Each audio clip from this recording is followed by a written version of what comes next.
আপনার মনটা আপনার জীবিকা হয়ে যাবে।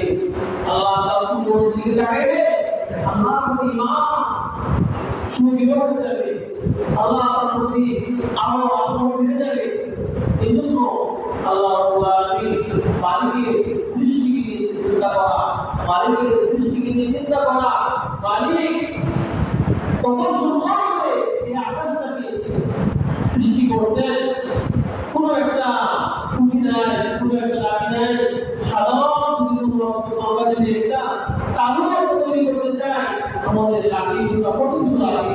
আমার আল্লাহ রাব্বুল আলামিন যে বিশাল আসমান তৈরি করে রাখছেন, কিভাবে কি কি পদ্ধতিতে এই আসমানটা তৈরি করেছেন, বিশাল আমার যে আর নয় পৃথিবীর সবটাকে এইভাবে সাথে করে বসে আছে।